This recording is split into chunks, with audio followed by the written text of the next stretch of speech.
അപ്പോൾ ഫിക്ഷൻ വർക്കിന് ഞാൻ നേരത്തെ പറയുകയുണ്ടായി, നല്ല ക്വാളിറ്റിയുള്ള വളരെ പോപ്പുലർലി റീഡ് ചെയ്യപ്പെടുന്ന വർക്കുകളൊക്കെ ഫിക്ഷൻ റൈറ്റിങ്ങുകളാണ്, അല്ലെങ്കിൽ ഫിക്ഷൻ റൈറ്റേഴ്സ് എഴുതുന്ന കണ്ടൻറ്റുകളാണെന്നുള്ളത്. അപ്പോൾ എങ്ങനെ ഫിക്ഷൻ റൈറ്റിങ്ങിൻ്റെ ഏറ്റവും മൗലികമായിട്ടുള്ള ഒരു സവിശേഷത എന്ന് പറയുന്നത് we are not telling but showing എന്നുള്ളതാണ്. അപ്പോൾ ഉദാഹരണമായിട്ട് ഞാൻ ഒരു ഇംഗ്ലീഷിൽ ഒരു ഉദാഹരണം പറയാം.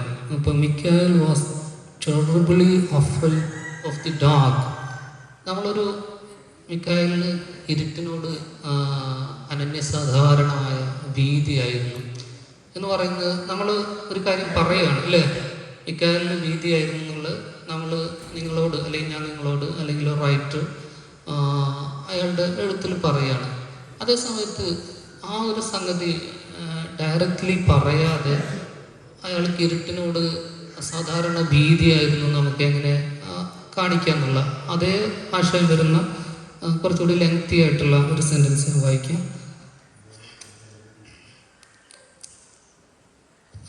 As his mother switched off the light and left the room, Mikhail tense.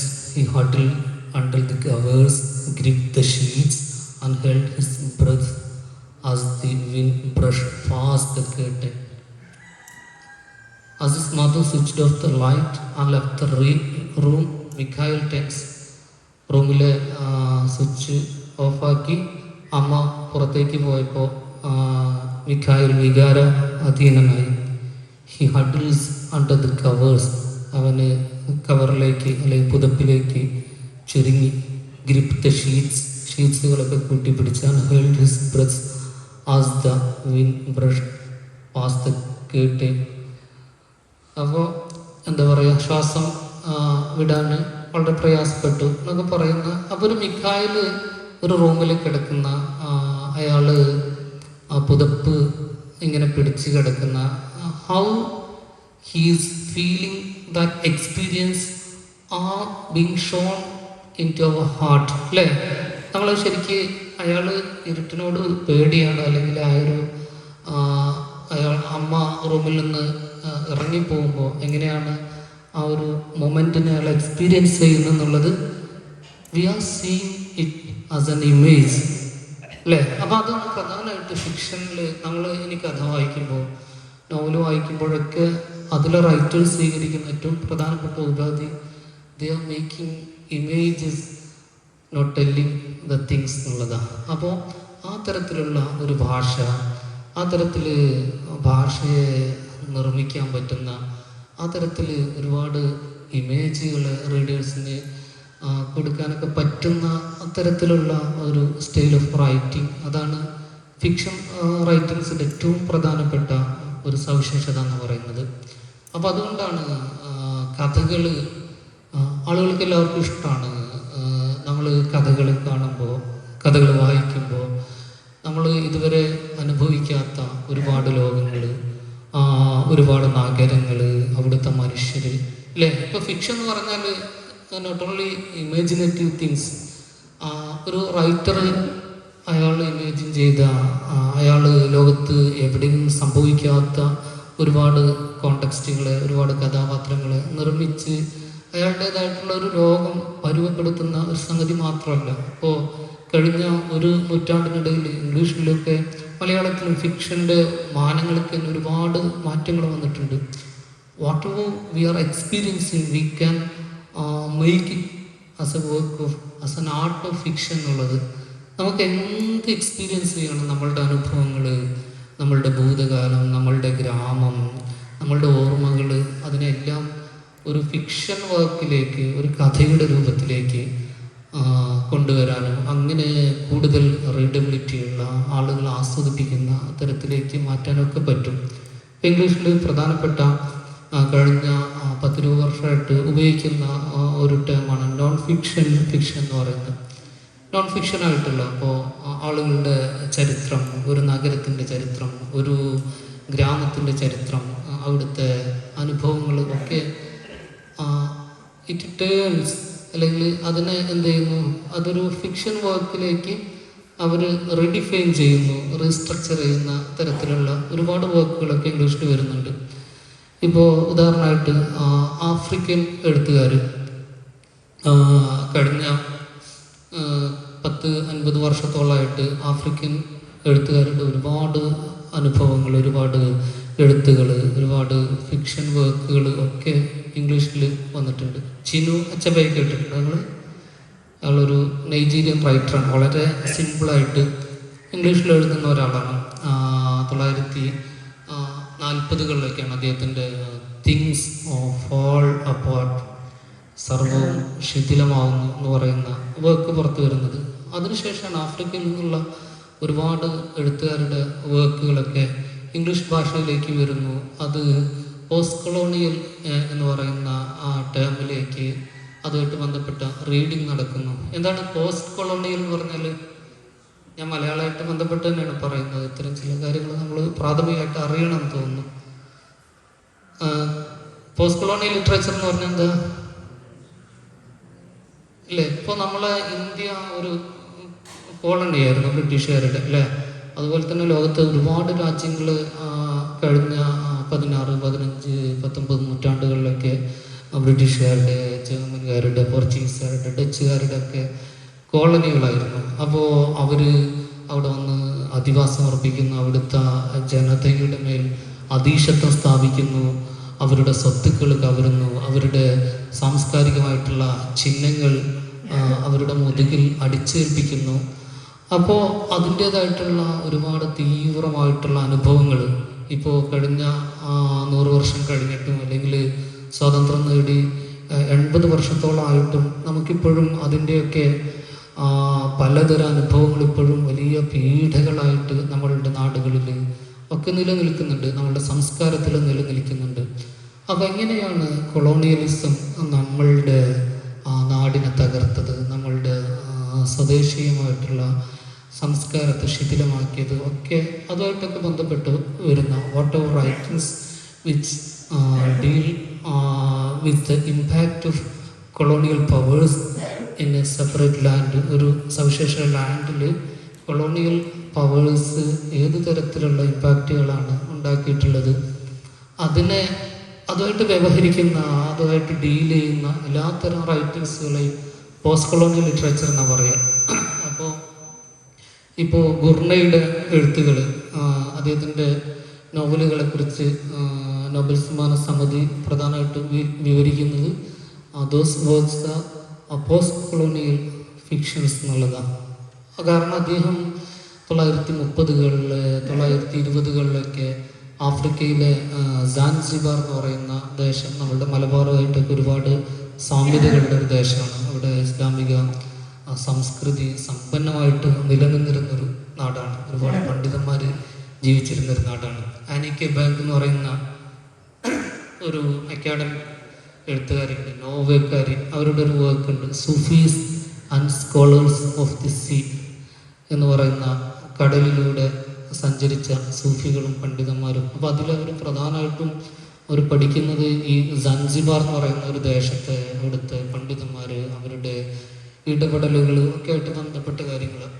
അപ്പം എങ്ങനെയാണ് സാൻസിബാറിൻ്റെ ഇസ്ലാമിക പൈതൃകത്തിൽ നിന്ന് പറിച്ചു മാറ്റാൻ വേണ്ടിയിട്ട്, അവിടുത്തെ ആളുകളെ അകറ്റാൻ വേണ്ടിയിട്ട് അവിടെ ആദ്യം കൊളോണിയൽ അധിനിവേശം നടത്തിയ ജർമ്മൻകാരും പിന്നീട് ബ്രിട്ടീഷുകാരൊക്കെ പരിശ്രമിക്കുന്നത് എന്നൊക്കെ ആയിട്ട് ബന്ധപ്പെട്ട ഒരുപാട് വിവരണങ്ങളാണ് ശരിക്ക് അബ്ദുറസാഖ് ഗുർണയുടെ വർക്കുകളിലുള്ളത്. He's telling history in an enthusiastic way. നമ്മളെ മോഹിപ്പിക്കുന്ന തരത്തിൽ അദ്ദേഹം ചരിത്രത്തെ വിവരിക്കുകയാണ് അദ്ദേഹത്തിൻ്റെ നോവലുകളിലൂടെ ചെയ്യുന്നത്. അപ്പോൾ അതൊരു തരത്തിൽ മറ്റൊരു തരത്തിലുള്ള ചരിത്രം എഴുത്താണ് ശരിക്കും അബ്ദുറസാഖ് ഗുർണ നടത്തുന്ന ഫിക്ഷൻ വർക്ക് എന്ന് പറയുന്നത്. വെള്ളം കൊണ്ടുവരണം എല്ലാവരും എഴുന്നേറ്റ് നോട്ട്.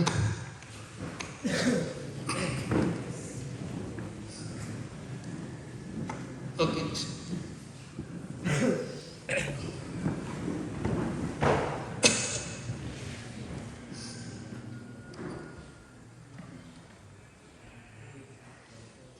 ഞാൻ പറഞ്ഞു വരുന്നത് എങ്ങനെയാണ് ഒരു റൈറ്റർ, അയാൾക്ക് ഫിക്ഷൻ റൈറ്റിങ്ങിനെ കുറിച്ചൊരു കാഴ്ചപ്പാടുണ്ട്, അയാൾക്ക് കഥകളിലേക്ക് ഒരുപാട് സംഭവങ്ങൾ മാറ്റാനൊക്കെ കഴിവുണ്ട് എന്നതുകൊണ്ട് മാത്രം ഒരാൾക്കൊരു കഥാകാരനാകാൻ പറ്റുമോ? കഥാകാരൻ്റെ, ഒരു കഥ എഴുത്തുകാരൻ്റെ ഏറ്റവും പ്രധാനപ്പെട്ട ടൂൾ എന്ന് പറയുന്നത് എന്താണ്? അയാളുടെ ലാംഗ്വേജാണ്. അയാൾക്ക് എങ്ങനെ ഭാഷ ഉപയോഗിക്കാൻ പറ്റുന്നു, ഭാഷ എത്ര മധുരിതമായിട്ട് ഉപയോഗിക്കാൻ പറ്റുന്നു, എത്ര സിമ്പിളായിട്ട് ഉപയോഗിക്കാൻ പറ്റുന്നു, ഓരോ കോണ്ടെക്സ്റ്റും ഉപയോഗിക്കാൻ പറ്റുന്ന ഏറ്റവും സബ്റ്റിലായിട്ടുള്ള, ഏറ്റവും സ്യൂട്ടബിളായിട്ടുള്ള, ക്രൂഷ്യലായിട്ടുള്ള വേർഡ്സുകൾ, സെൻറ്റൻസുകൾ ഒക്കെ അയാൾക്ക് എങ്ങനെ ഉപയോഗിക്കാൻ പറ്റുന്നു എന്നതിനെ ആസ്വദിച്ചാണ് ഏതൊരു എഴുത്തുകാരൻ്റെയും അയാളുടെ ഒരു പ്രൊഫഷൻസി, അയാളുടെ ഒരു ആബിലിറ്റി എന്നൊക്കെ പറയുന്നത്. ഒരു ഫിക്ഷൻ റൈറ്റർ ആവട്ടെ, നോൺ ഫിക്ഷൻ റൈറ്റർ ആവട്ടെ, അയാളുടെ ഏറ്റവും പ്രധാനപ്പെട്ട ഒരു മൂലധനം, ക്യാപിറ്റൽ എന്ന് പറയുന്നത് അയാളുടെ ലാംഗ്വേജാണ്. അപ്പോൾ എങ്ങനെയാണ് നമുക്കൊരു ഫിക്ഷൻ റൈറ്ററുടെ അല്ലെങ്കിൽ ഒരു നോൺ ഫിക്ഷൻ റൈറ്ററുടെ ഒരു ഭാഷ മറ്റാരും ഉപയോഗിക്കാത്ത തരത്തിൽ മലയാളത്തിൽ എഴുതാൻ പറ്റുക? മലയാളത്തിൽ പുതിയ പ്രയോഗങ്ങളും പുതിയ സങ്കേതങ്ങളും ഒക്കെ നമുക്കുണ്ടാക്കാൻ പറ്റുക? അതിനേറ്റവും പ്രധാനമായിട്ട് നമ്മളുടെ ഭാഷയിൽ വന്നിട്ടുള്ള എല്ലാ മഹത്തായ രചനകളും എല്ലാ എഴുത്തുകാരികളുടെയും നമ്മൾ വായിച്ച് പോവാന്നുള്ളതാണ്. ഭാഷ ശരിക്കും എങ്ങനെയാണ് നമുക്ക് കിട്ടുന്നത്? ഭാഷ നമ്മൾ കേൾവിയിലൂടെ കിട്ടുന്നു, നമ്മൾ വായനയിലൂടെ ലഭിക്കുന്നു, അല്ലേ? അല്ലാതെ വ്യാകരണ നിയമങ്ങളുടെ ഒരു അങ്ങനെ നിർമ്മിച്ചെടുക്കുന്ന ഒരു സംഗതി മാത്രമല്ല ലാംഗ്വേജ് എന്ന് പറയുന്നത്.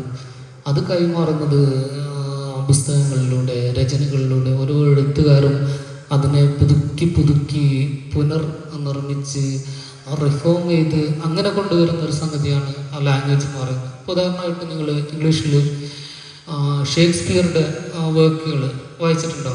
അല്ലെങ്കിൽ നിങ്ങൾ ഒരു പക്ഷേ കാണേണ്ടതാണ് അദ്ദേഹത്തിൻ്റെ സണ്ണറ്റുകൾ. ഏതാണ്ട് 167 ചെറിയ കവിതകൾ എഴുതിയിട്ടുണ്ട്, 16 വരികളുള്ള കവിതകൾ, പിന്നെ കുറേ പ്ലേസ് ഒക്കെ എഴുതിയിട്ടുണ്ട്.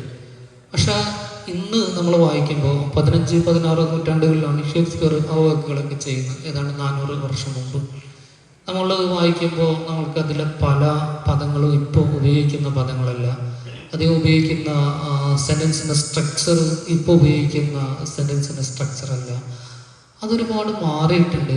മലയാളത്തിലും നമ്മൾ നോക്കൂ, ഇപ്പോൾ കപ്പുനെടുങ്ങാടിയുടെ കുന്തലത എന്ന് പറയുന്ന ഒരു വർക്കാണ്, ഏതാണ്ട് 18-ാം നൂറ്റാണ്ടിൽ വന്നിട്ടുള്ള വർക്കാണ് മലയാളത്തിലെ ആദ്യത്തെ നോവൽ എന്ന് പറയുന്നത്.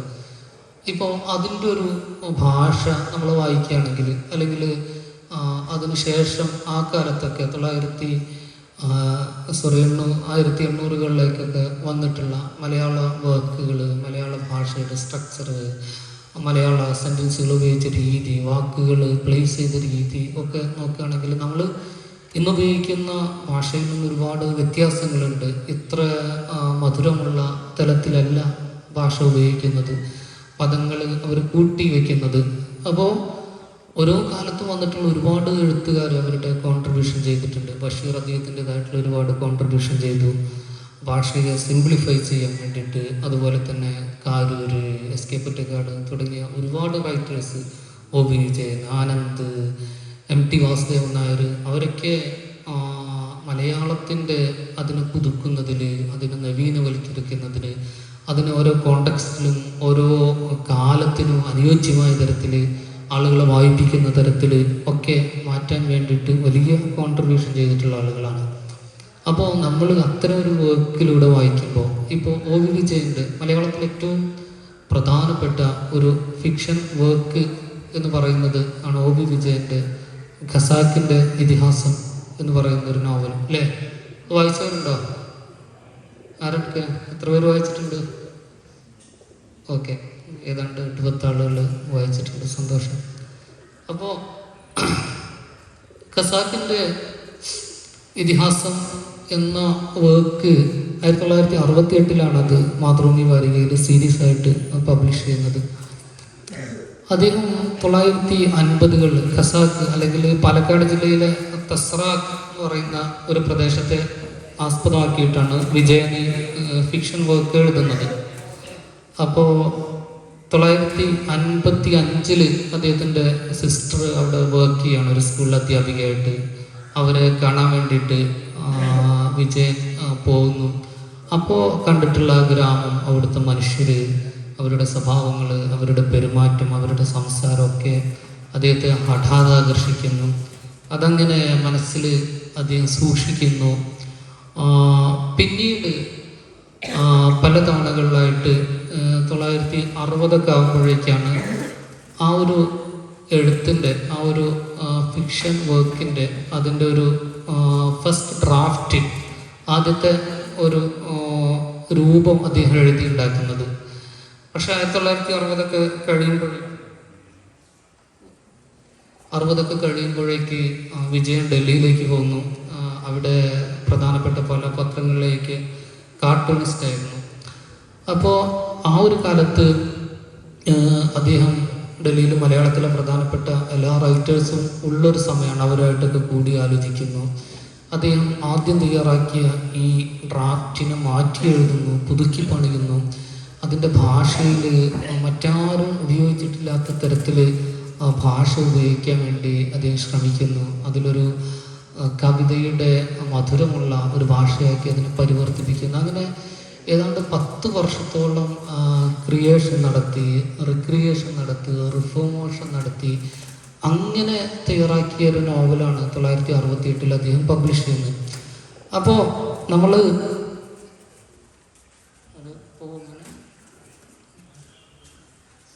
ഇങ്ങോട്ട് ശ്രദ്ധിക്കുക.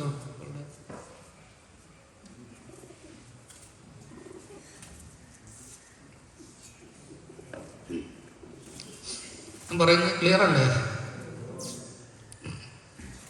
ഇപ്പൊ വിജയൻ 68 ഈ ഖസാക്കിന്റെ ഇതിഹാസം എന്ന് പറയുന്ന പുസ്തകം പുറത്തിറക്കുന്നതിൽ അദ്ദേഹം 10 വർഷത്തെ നിരന്തരമായിട്ടുള്ള വർക്ക്, പുതുക്കലുകൾ, പണിയലുകൾ ആ പുസ്തകത്തിൽ നടത്തുന്നുണ്ട്. അപ്പം നമ്മൾ ഖസാക്കിൻ്റെ ഇതിഹാസം ഏതാണ്ട് 240 പേജുള്ള ഒരു നോവലാണ്. ഒരാഴ്ച കണ്ട്, അല്ലെങ്കിൽ നമ്മൾ അവധിക്ക് വീട്ടിൽ പോകുമ്പോൾ ഒരു ദിവസം കൊണ്ട് 2 ദിവസം കൊണ്ടൊക്കെ വായിക്കാൻ പറ്റുന്ന അത്ര ചെറിയൊരു പുസ്തകമാണ്. നമ്മൾ വായിക്കുമ്പോൾ നമ്മൾ ഏതാണ്ട് ഒരു മലയാളത്തിൽ ഏറ്റവും പ്രതിഭാധനനായിട്ടുള്ള, ഏറ്റവും കരുത്തുറ്റ, ഏറ്റവും ഭാഷയിൽ ഒരുപാട് പുതുമകൾ കൊണ്ടുവന്ന ഒരു റൈറ്റർ, അയാൾ 10 വർഷം നിരന്തരമായിട്ട് വർക്ക് ചെയ്ത ഒരു ഫിക്ഷൻ വർക്കാണ് നമ്മൾ വായിക്കുന്നത്. നമ്മളതിലെ ലാംഗ്വേജ് ശ്രദ്ധിക്കുന്നില്ല, എങ്ങനെയാണ് അദ്ദേഹം അതിലെ കാര്യങ്ങൾ പറയാൻ ഉപയോഗിച്ചിട്ടുള്ള ശൈലി ശ്രദ്ധിക്കുന്നില്ല.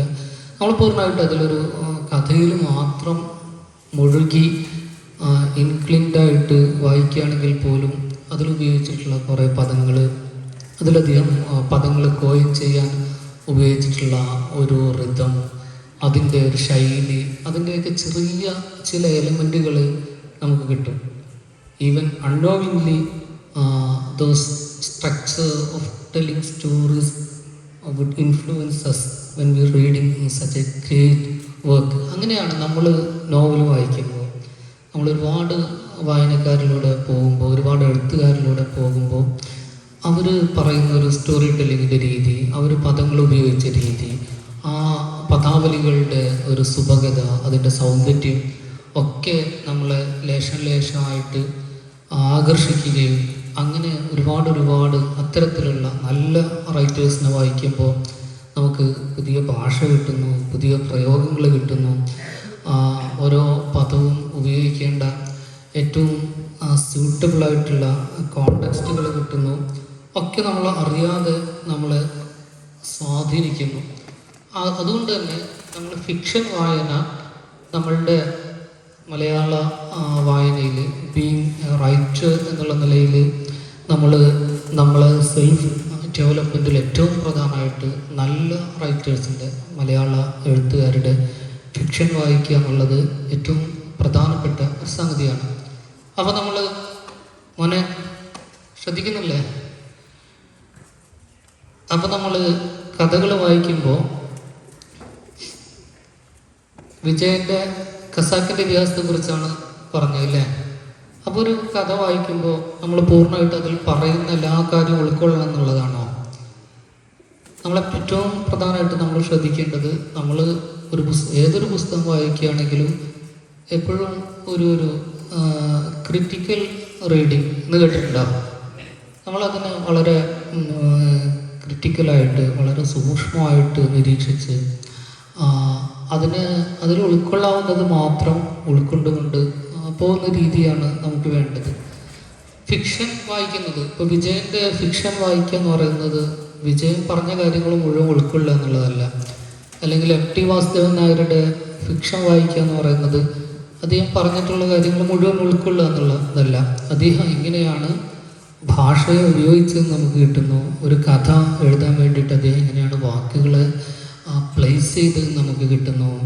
ഒരു കഥ എഴുതാൻ വേണ്ടിയിട്ട് ഓരോ കോണ്ടക്സ്റ്റുകളെയും എങ്ങനെയാണ് അദ്ദേഹം വിശദീകരിക്കുന്നത്, വിവരിക്കുന്നത്, വർണ്ണിക്കുന്നത്, അതൊക്കെ ആയിട്ടൊക്കെ ബന്ധപ്പെട്ട് നമുക്ക് നമ്മളുടേതായിട്ടുള്ള ഒരു വിഷൻ രൂപീകരിക്കാൻ പറ്റുന്നു എന്നുള്ള ഏറ്റവും പ്രധാനപ്പെട്ട സംഗതിയാണ്. ഇപ്പം മലയാളത്തിൽ മുസ്ലിം ലൈഫിനെ കുറിച്ച് ഞാൻ നേരത്തെ പറയുകയുണ്ടായി, നിങ്ങളൊരു ലേഖനം എഴുതുന്നതിനേക്കാളും നിങ്ങളൊരു അക്കാഡമിക് വർക്ക് എഴുതുന്നതിനെക്കാട്ടിലൊക്കെ ആളുകളെ ഇൻഫ്ലുവൻസ് ചെയ്യുന്ന, ആളുകളെ വായിക്കുന്ന, ആളുകളെ വായിപ്പിക്കുന്ന ഒരു സംഗതിയാണ് ഫിക്ഷൻ എന്ന് പറയുന്നത്, നോവലുകൾ, കഥകൾ എന്നൊക്കെ പറയുന്നത്. മലയാളത്തിലെ മുസ്ലിം ലൈഫിനെ കുറിച്ച് ഏതൊക്കെ വർക്കുകളാണ് വന്നിട്ടുള്ളത്? നിങ്ങൾ വായിച്ചിട്ടുള്ള കഥകളും നോവലുകളൊക്കെ ഒന്ന് പറയാമോ?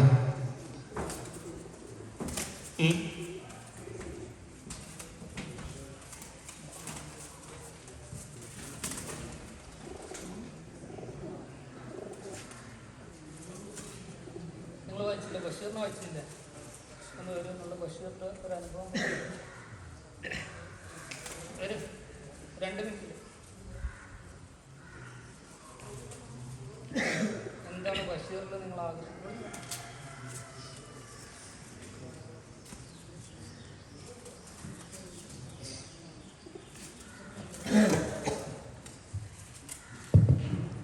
ബഷീറിൻ്റെ